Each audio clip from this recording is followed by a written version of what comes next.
You got a dollar and a dream? We'll tell you how to turn it into a bad decision that pays off. We're talking spreads, totals, moneyline madness, and the bets that your financial advisor told you to avoid. We cover it all. It's time for the picks that are absolutely unnecessary. Welcome to Unnecessary Wagers, right here on the Empty the Bench Network.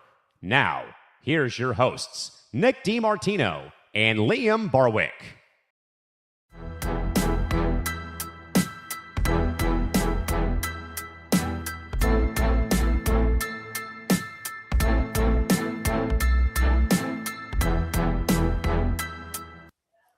Network. Oh, now, my bad. Hello, everybody. Welcome into another edition of Unnecessary Wagers. I'm Nick DiMartino. That's Liam Barwick. Liam, how you doing? I'm doing good. I'm really excited for March Madness. It is the best, my favorite week of the year, the first 4 days in March. You wouldn't know it's March out where I am in Arizona because we just hit triple digits today for the first time, which is astonishing. But I'm excited. It's a great week. I like when St. Patrick's Day is before the tournament because I like the first day of the tournament's my favorite day of the year. St. Patrick's Day is in there, and it's kind of when they're on the same day. It's kind of like having like Christmas and your birthday on the same day. It's like they're both great. I kind of want to move, but I kind of want to celebrate them separately.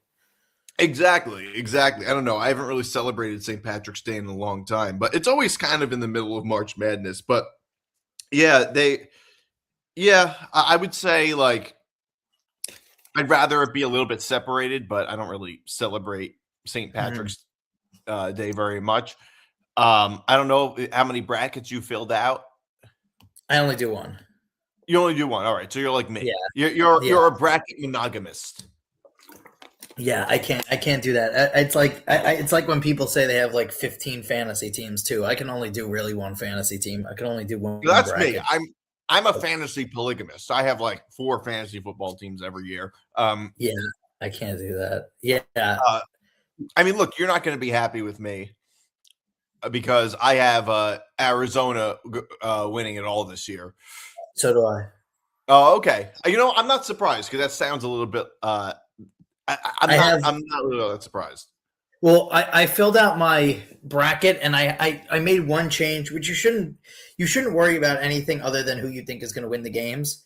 But yeah, I made one change because I realized I had an all Big 12 Final Four, which I shouldn't change it because it's just who I think is going to win. But if I'm being realistic, I took it out. So I have UConn, Houston, Arizona, and Iowa State, and I have Arizona beating Houston in the final.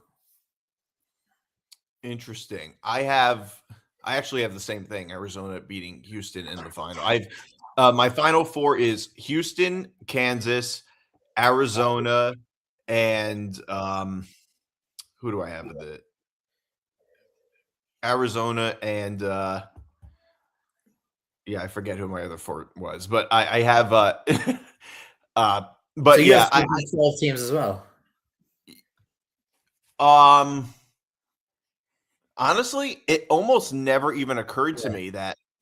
Well, it's different now with how big the conferences are. There's going to be finals and that have. I'm sorry, Purdue, Arizona, Purdue, Kansas, and Michigan State. You can't have Arizona and Purdue in the final. No, I'm sorry. I have Kansas, Houston, Arizona, and Tennessee. Kansas, Houston, Arizona, and Tennessee.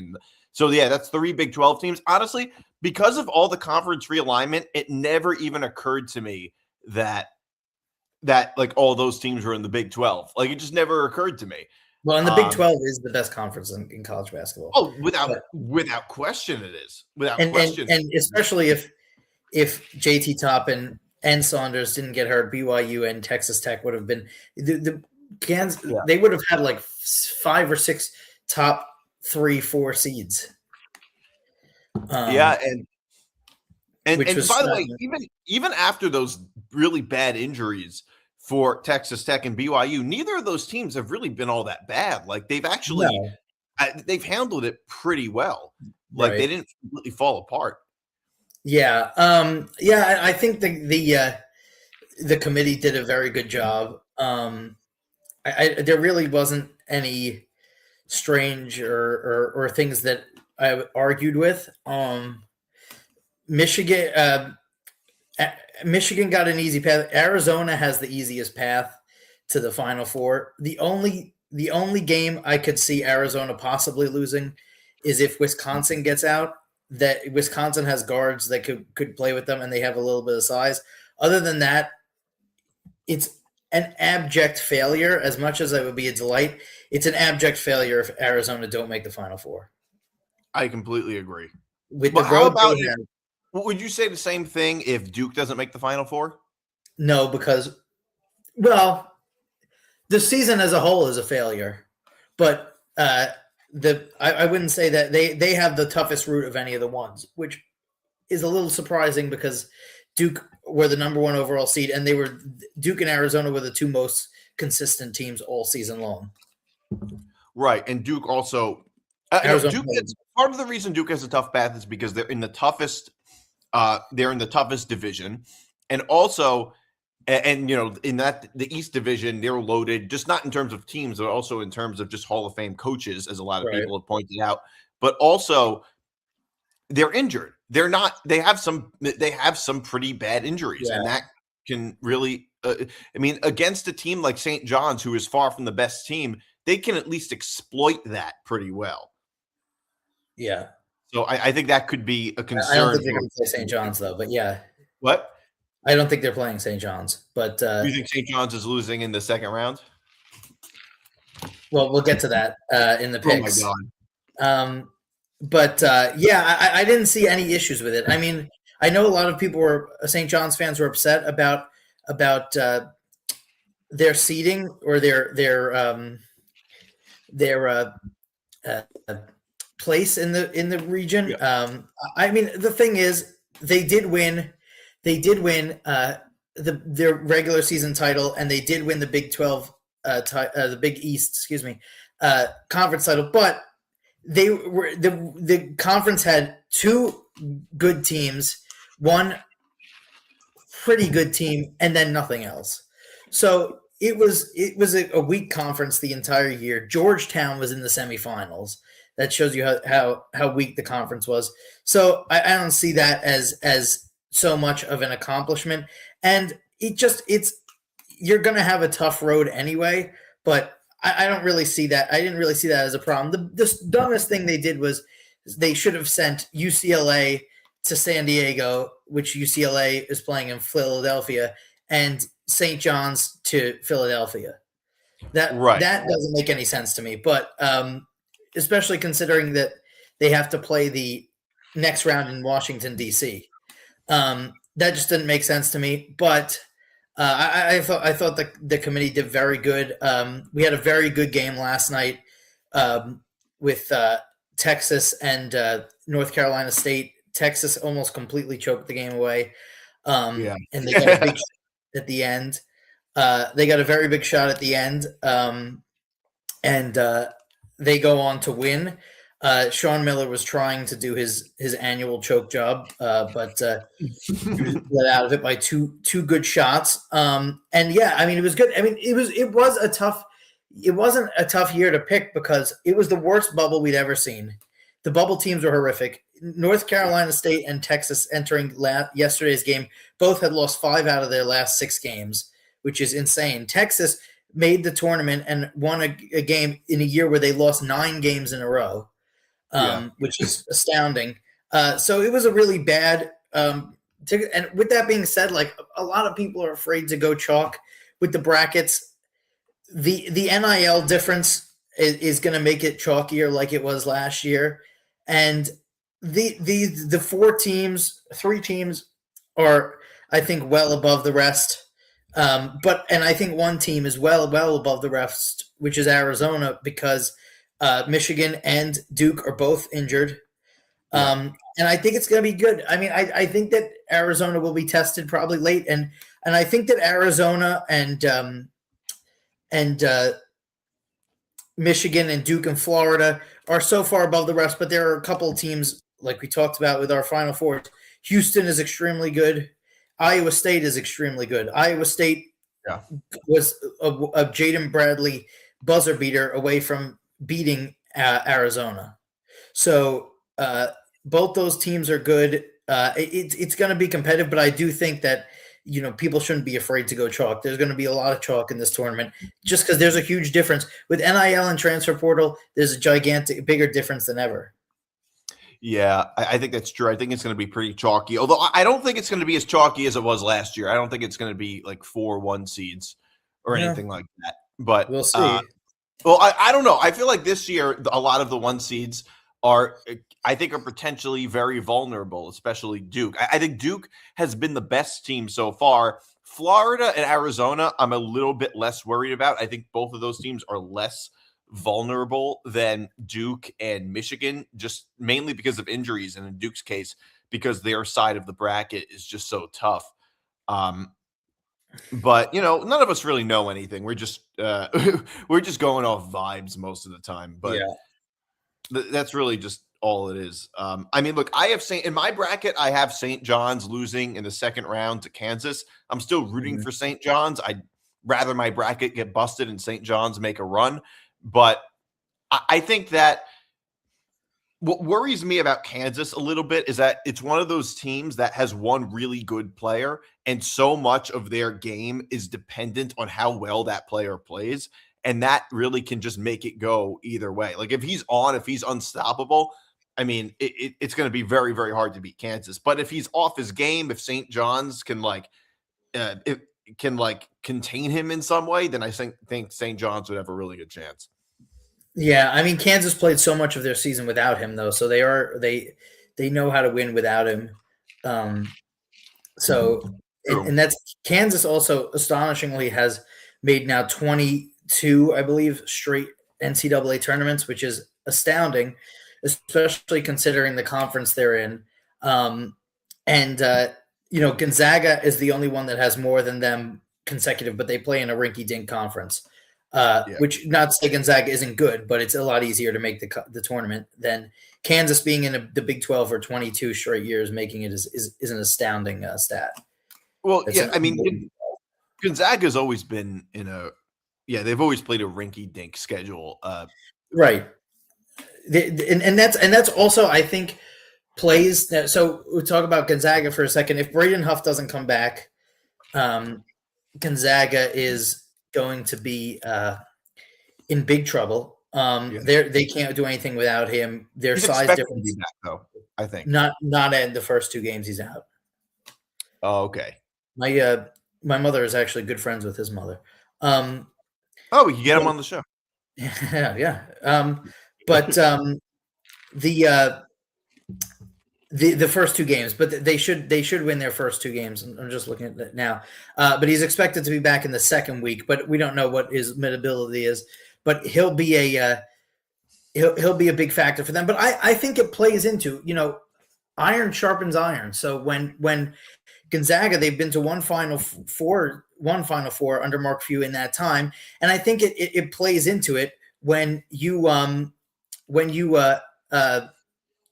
play nobody in a conference schedule. They normally have a very hard non-conference, but when you play nobody in a conference schedule for 2 months out of the year, I think it harms you when you get into that late stages, and that's why they've only been to 1 or 2 Final Fours in that time period. Yeah, they've always been very high seeded. I always thought that Gonzaga, not every year, but very often, is just a team that is like overseeded oftentimes, and often gets knocked out early on because they're not battle tested. That is a very common thing with Gonzaga. Well, and they might here too, because they do have to play BYU probably in the second round, and if they have no Braden Huff to match up with AJ Devanza, that could be a big problem for them. But I do think they have some of the talent there. But yeah, I agree. And I think it's going to be a fun one. I think it's always a fun one, and we're going to have to see. I mean, there's going to be, if this one is as chalky as last year, there's going to be a lot of conversation, obviously. I thought last year was the worst March Madness we'd ever had prior to the Final Four. not just in terms of no upsets or Cinderellas, also in terms of no games really being that close. Yeah. So No, we'll see. The thing is, though, just because it went like that last year doesn't mean it's going to be the same exact thing this year. And if a few things go different last year, we could have had a totally different Final Four. So, I you mean, never I know. guess, but yeah, and I think that when you look at what's happening in the NBA right now, you have to say that Duke not winning the title was an abject failure because they had the two guys who could be considered having the two best, or not considered, they are having the two best rookie seasons in the NBA right now. Yeah.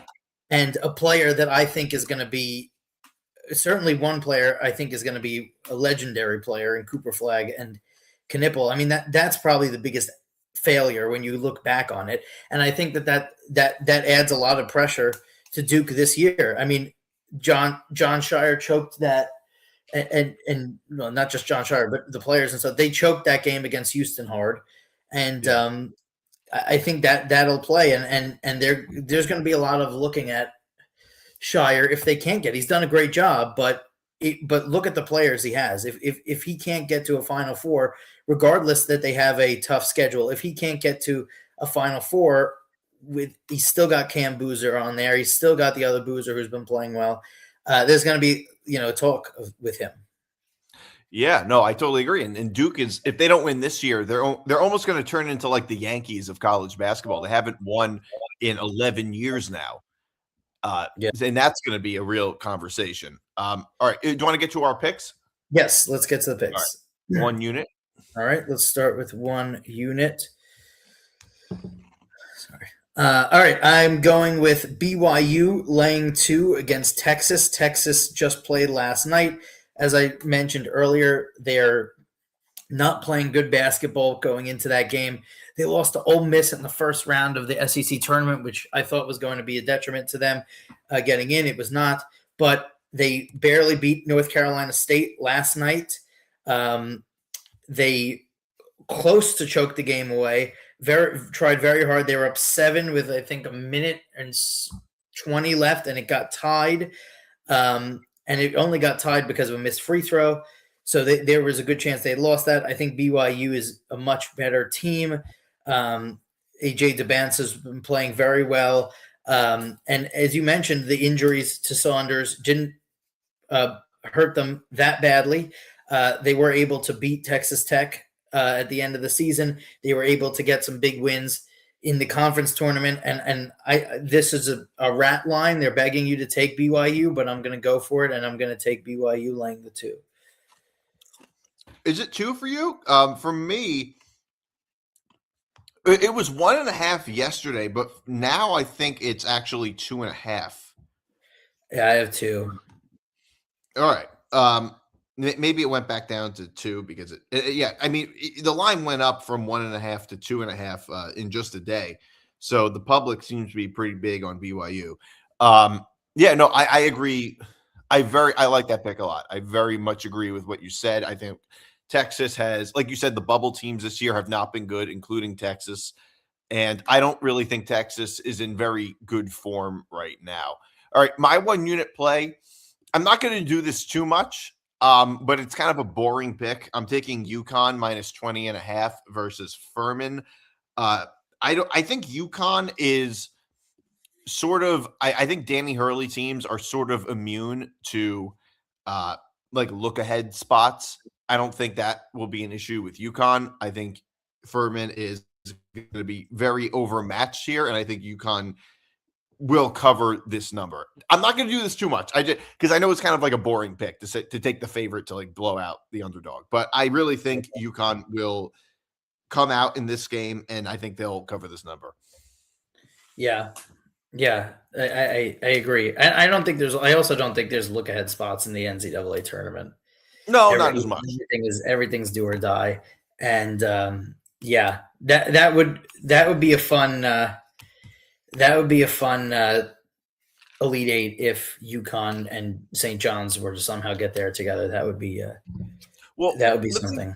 The thing is, I think what a lot of St. John's fans are pissed off about with UConn is that, look, St. John's beat UConn 2 out of 3 times this year, and they just destroyed UConn and UConn is a 2 seed and St. John's is a 5 seed. UConn was much better in the non-conference, and I guess they're also forgetting the game where St. John's scored less than a middle school team against them. But, no, that's true too. I'm just saying that's what a lot of St. John's fans are saying. Yeah, which is fair enough. But UConn was the committee obviously did not take tons of stock into the conference tournaments.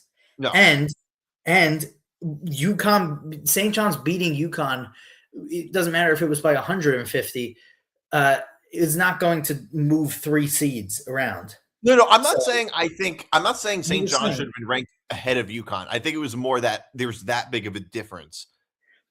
I guess, but that's the point. I guess, but yeah, I guess.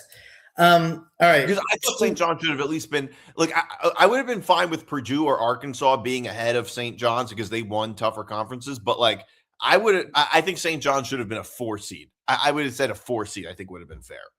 But what's the difference? They still would have had to play Kansas in the second round. Right. No, I'm saying maybe if they were in like a different bracket, in a different part of the bracket. But you're right. If they were still in the East, it wouldn't have made a difference. It's still a second round matchup. But I think Northern Iowa might be a tougher game than Cal Baptist. But either way, it's still a second round game against Kansas. All right. Let's go to 2 units. I'm taking Akron, Texas Tech over 156.5. Texas Tech can score it, albeit not as much, obviously, without JT Toppin, but they can score it. Akron shoots threes at a astounding clip. They shoot much more threes than they shoot twos. They are a modern team, embodiment of a modern team. Now, there are games like their game against Toledo where the threes just do not fall, but if they do, they shoot them again at an extremely high volume, which is great for the over. I think this is going to be a competitive game. Both teams are going to go at it. It's going to be fast-paced. So I like that. And I like that number there at 156.5. So I'm going to take Akron, Texas Tech over. Yeah, I think I like that pick a lot. I was strongly considering that pick. All right, my 2-unit play. I'm taking BYU -2.5 against Texas. For a lot of the same reasons that you said, BYU is not the team that they were, but it hasn't like derailed their entire season. But the truth is, this pick has more to do with Texas than it does with BYU. Texas has not been playing well lately. They haven't really been playing well lately. Certainly not in March. I mean, they lost Texas lost 3 of their last 4 games. They were able to pull it off against NC State because they avoid completely blowing it. But they lost to a terrible Ole Miss team that can't play any defense. In the SEC championship game, they lost to Oklahoma and they lost to Arkansas. So they lost their last 3 games of the regular season, and not even against like the best teams in the SEC either. I don't think Texas is in good form right now. I think that Sean Miller will probably have some Sean Miller moments in this game. I don't think they match up well against AJ DeBanza. I think BYU should be able to cover this number. Yeah. Yep. Definitely. We don't have to litigate it again, but no, I know. Yeah, no, agreed. All right. Third, 3-unit. I am taking Utah State Villanova first half under 69, nice and a half. Utah State loves to turn you over. Gerard Calhoun, who I'm hoping is going to be Arizona State's next head coach, loves to push a team to its steals. They love to try and get you to turn it over, and they love to get pressure and play tough defense. Villanova has been unimpressive to me. Their shot making was terrible against Georgetown. They try and jack up threes a bunch, which is not always the greatest in college with the shooters that they have. So I like the first half under here. I think it's going to be a rock fight for most of the game, especially in the first half, especially with Villanova trying to feel out the pressure that Utah State's going to put on them. So I like the first half under here, 69.5. All right. So my 3-unit play, I am also taking a half. Yep. And I'm taking St. John's second half, including overtime, by the way, minus 4.5. The only reason I'm a little bit worried is because sometimes St. John's might get off. Why are you making that face? No, sorry, it wasn't. It didn't have to do with that. Oh, okay. I thought you were making a face at my pick. Oh my god. Yeah, St. John's. I like St. John's second half minus 4.5 because St. John's is a very physical team, and I think it's going to be.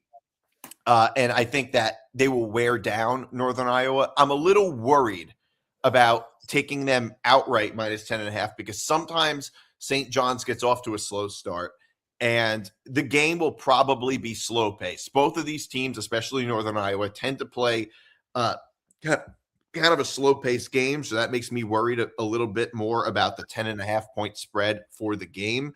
And I'm sorry, not 9.5 point spread for the game now. It went down a little.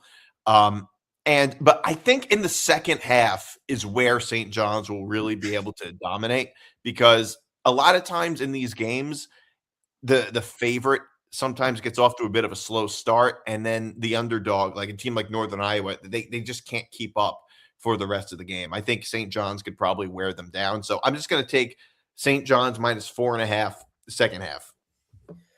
All right, and I think do we have some audio that has to do with? Oh yeah, we do actually video. Let's play that now. So Zuby, well, the thing is Zuby Ejiofor. We were talking about the second round matchup with Kansas. Zuby Ejiofor played at Kansas. He transferred from Kansas before to St. John's, and he was competing with a very well-known Kansas center. Actually, here it is. They score on the break, they score off the turnover, and they score off the offensive rebound. And then Zuby sometimes will get a little thing going. Zuby can look really bad offensively, and he can look really sweet offensively. It's going to be interesting to see what happens, especially against Kansas. Because remember, he left Kansas, but that's a long time ago. And he left Kansas because of Embiid. And Embiid's a different player than Zuby. I mean, Embiid, when he's healthy, is a guy who can score 50 points in the NBA. He's a big-time talent. That's no big deal that that Embiid was over him. I mean, that happens. And he came and he found a home and had one of the great careers in the history of St. John's, which is about him and about Pitino developing him. He did a great job that way. Yeah, look, now I know why Embiid isn't playing back-to-back games in the NBA. It's because he's going back to college and he's just playing at Kansas. So it's a very funny clip because Zuby Ejiofor was 8 when Joel Embiid was at Kansas for one season.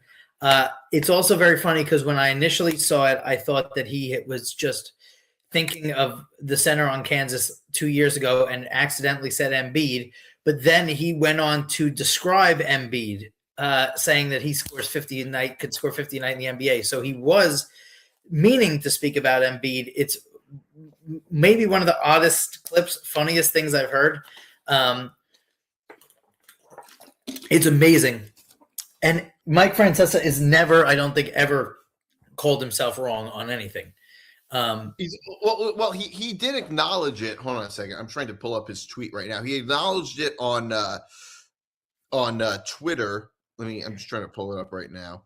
I know it looked like Mike Francesa on the air. He acknowledged it on what? He acknowledged it on Twitter, and for some reason, on what? Posted on Twitter. There is no Twitter. On X. Suicide.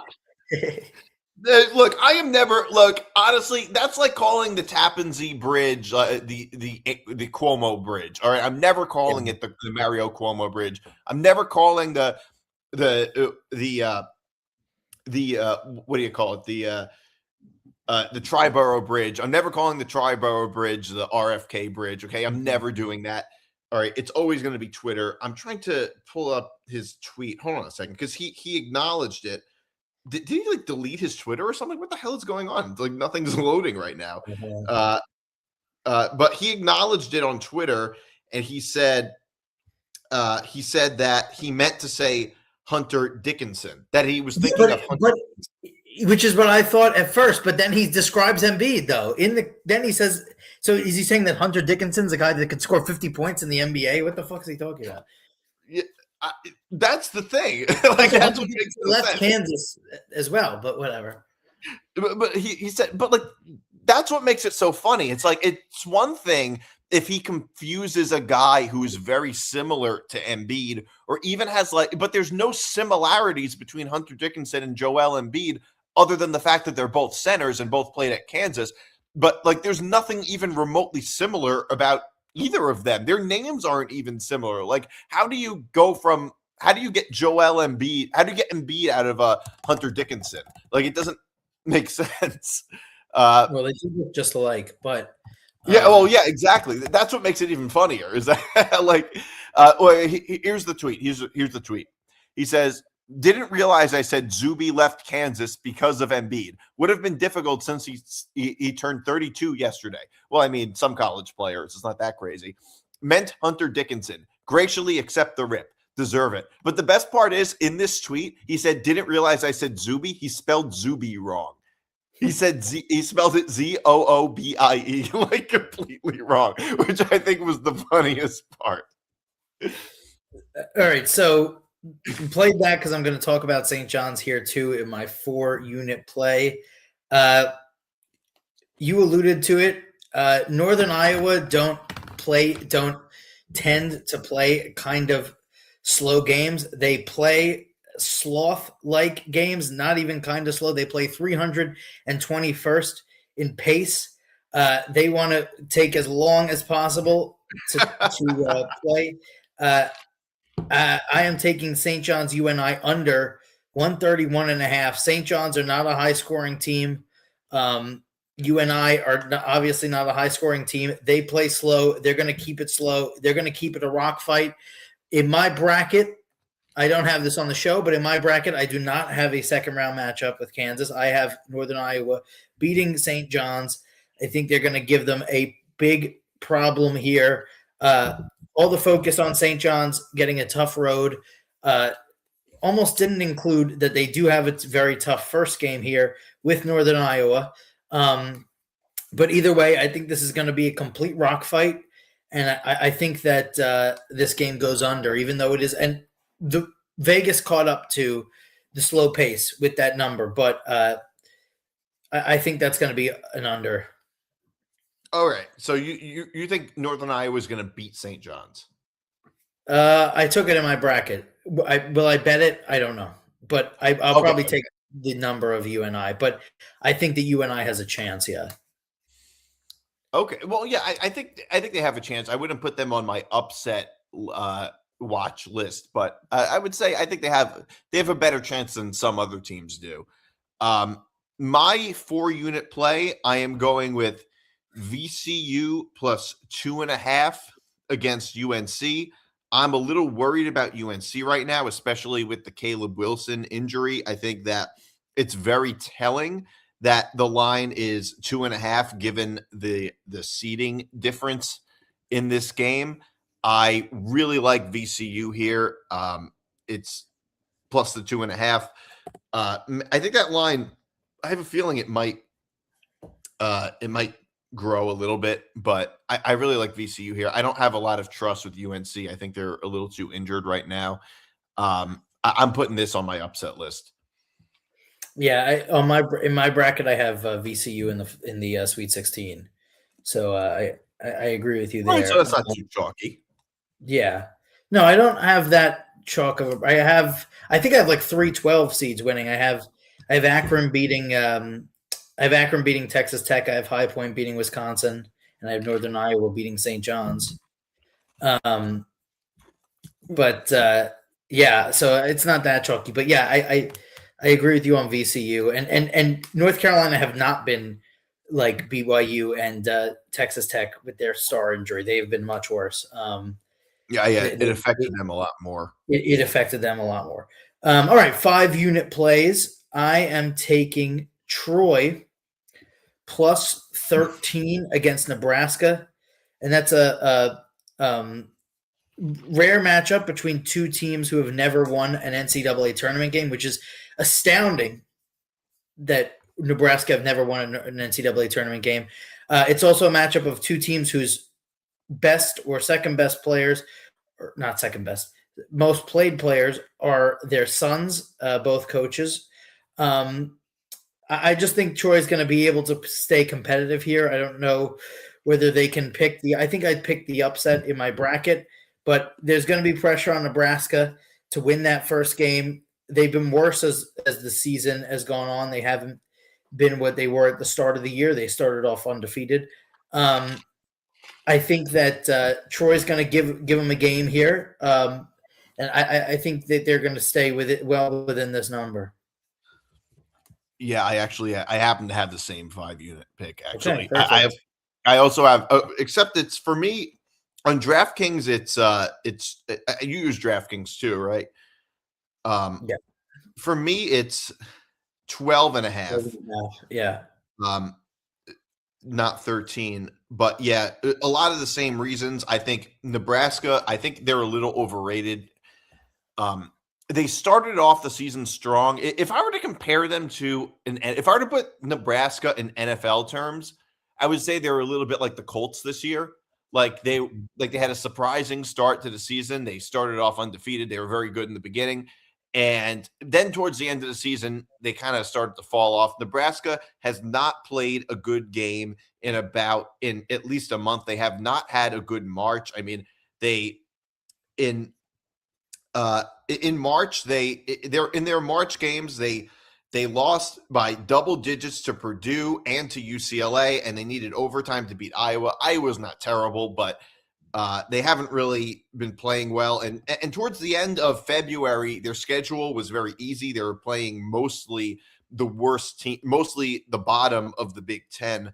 I don't really have a lot of faith in Nebraska. And the other thing is that, like you said, Nebraska's under a lot of pressure, and Troy is a tough team.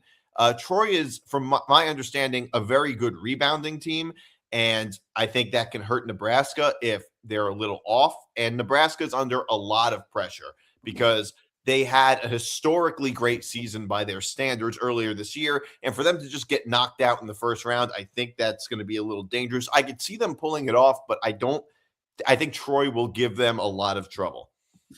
Yeah. Yep. Agreed. All right, let's go to the money line winners. All right. Go ahead. I Taking Mizzou plus 110 against Miami. Mizzou has to drive 100 miles. Miami has to go 1,000. These teams are I think Miami's a bit better than that, but I think that travel distance and the heavy crowd for Mizzou will be enough to put them over the top to get a W here. I like the home court advantage they're going to have. So I am taking Mizzou plus 110. I was strongly considering that one. Strongly. My only worry about Mizzou is I don't know if they're in good form right now. But yeah, I think that's true. I think that could be a really big factor. They're only 100 miles away from their home stadium. It's almost, it's a little bit like, what would be it's almost like a de facto home game in a sense. It really is. It's probably, it's in the same state. It's or not in the same state, but it's a de facto home game. It's kind of like what we're going to see with Miami of Ohio tonight. Miami of Ohio are basically home. I think that's going to play a big factor. Yeah. All right. So my money line winner, I'm actually kind of surprised you didn't take this game. I'm taking Santa Clara plus 136 against Kentucky. I don't have a lot of faith in Kentucky this year. They just are not the same team that they were. They can't. My biggest issue with Kentucky is that they don't consistently play a good 40 minutes of basketball. Like, they can't play a full game.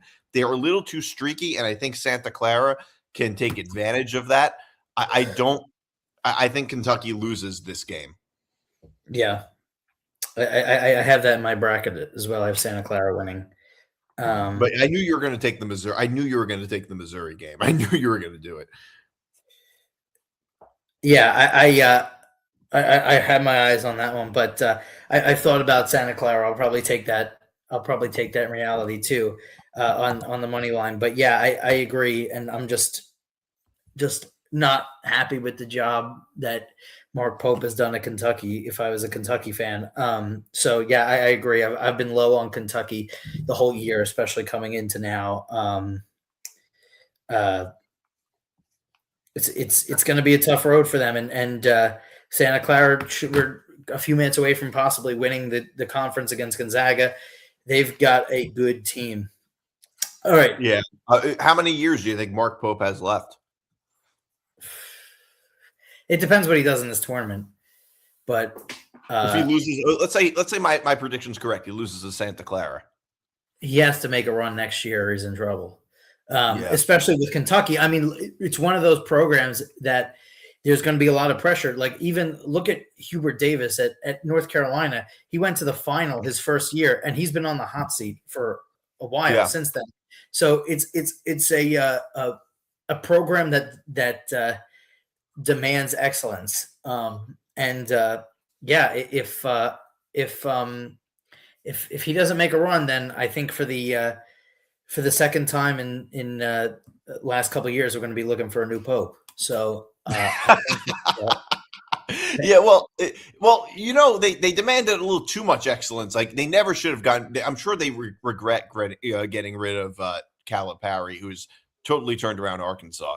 Well, and also has possibly is just a guard maker, and he's possibly even got his best guard he's ever had, which is saying something right now. But if you look at this game, I know it's not everything, but the NIL for Kentucky is $20 million, and the NIL for Santa Clara is $2 million. So he to not be able to have a 7 seed and be fighting against Santa Clara with a $20 million NIL is not good. And with this NIL now, there's a lot more pressure on coaches, especially with a high NIL. And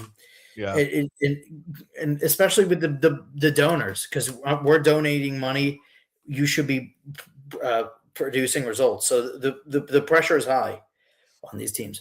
All right, let's go to our locks of the week for the first round of the NCAA tournament. I am taking TCU plus 2.5 against Ohio State. TCU are very good. We talked about earlier how the Big 12 is the best conference in college basketball. TCU have some very good wins. They had a bad loss early, which is why they're only at a 9 seed. But I just think they're better than Ohio State. Ohio State feels a little bit like Villanova. They beat teams that they should beat, but they really struggle with the better teams.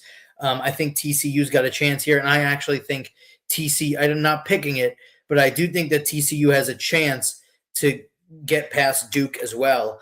I think TCU is a little undervalued. They have a very good coach, Jamie Dixon, and they are a good team that came from a good conference. I like them to win the game, so I obviously am locking them in to cover the 2.5 here. All right. So my lock of the week, I am going with Arkansas, Hawaii over 159.5. Everybody, by the way, we didn't talk about Alabama because I thought we would, because you didn't take Alabama. You're stunned I didn't take that game? The over. Yeah, the over. Well, okay. I didn't take it because A, it's very high, and number 2, I'm a little worried they lost one of their best players. Yeah. Aiden Holloway, which, by the way, he was caught. What? We don't know if he's going to play or not yet, but right, yeah. Okay. And I have a feeling he's not going to play. But I don't know. The point is, I don't know, and I don't want to make that my lock of the week. Well, the other reason I don't want to do that is because I've taken Alabama as an over so many times. It's just like it gets boring after a while. But I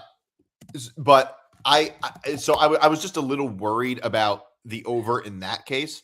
But Arkansas, like everybody talks about, Alabama being such a high scoring team and giving up a lot of points. I mean, Arkansas is like a step below Alabama in that category. They're not the stimulus package that Alabama is for offenses, but they're just a step below that. I mean, they only average only a few fewer points per game than Alabama. They're second in points per game, and they're third in points given up per game in the SEC behind Mississippi State and Alabama. So they're built kind of similar. And I think I think Arkansas as an over team is going a little bit under the radar. I think that they're going to score a ton of points. I don't know how I feel about the spread. It's still a very big number.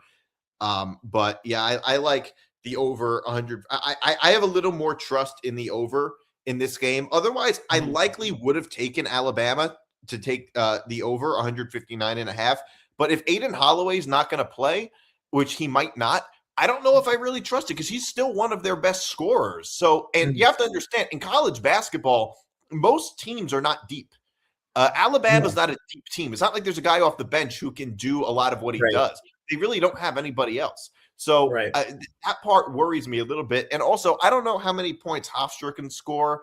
I don't know. They'll probably score a lot of points because Alabama has so many possessions. They play such a fast pace of play. But without Holloway, I don't know. But yeah, he was arrested for felony marijuana. Felony. I didn't know that was still a thing. Yeah, it's it's really like we don't want to get too into this, but America is really not like a country. It's really like 50 countries. Like everyone has a different fucking law. Like last night I went to a 24-hour dispensary in Tempe, Arizona, and meanwhile people are still getting felony charges for a pound of heroin. Yeah, I didn't know that was a thing. And look, I think it's a disgrace if he has to actually miss the tournament because of this. Like, are you kidding me? Because a 21-year-old had weed. We've all been 21 before. Exactly. Like, I just think that's crazy. Exactly. It's insane. By the way, we're both old enough to remember 3 years ago when Brandon Miller was implicated in a murder. Remember, Darius Miles committed a murder, and Brandon Miller allegedly gave him the gun, was involved, and he was able to play in the tournament. So if Aiden Holloway can't, that's a joke. But I at least acknowledge that he might not play. So I get worried about that. Yeah.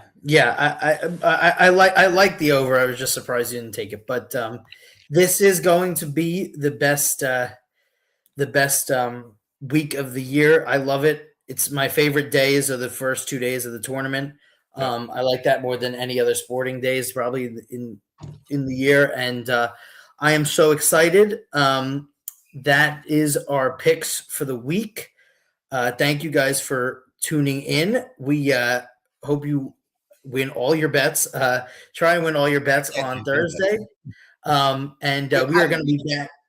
What? Go ahead. Wait, how did we each do last week? Because I went 3-3, but it was my 4-5 and my lock that all hit, and it was my 1, 2, and 3 that didn't. I went 3-2. And I hit 4, I think. Okay. Yeah, hold on. I don't have the thing. You didn't do a lock? No, I did. I don't have it in front of me right now, though. Okay. Yes, I did hit it. I was 3-2, so 4-2 overall. Then you said you were 4-2? I went 3-3, I think, but my 1, 2, and 3 didn't hit, but my 4, 5, and lock hit. So that's I'm up in units. Yeah, I have as well. I know that I'm just slightly ahead of you right now total because I'm counting from football too. How about just in college basketball? I haven't done that calculation yet. On just that because I added it from the time. All right. Well, that is our show. We're going to be back next week to do in some capacity to do the second round. So everyone enjoy the first round. We will see you next week for round 2. Yeah, good luck, everybody. All right, see ya.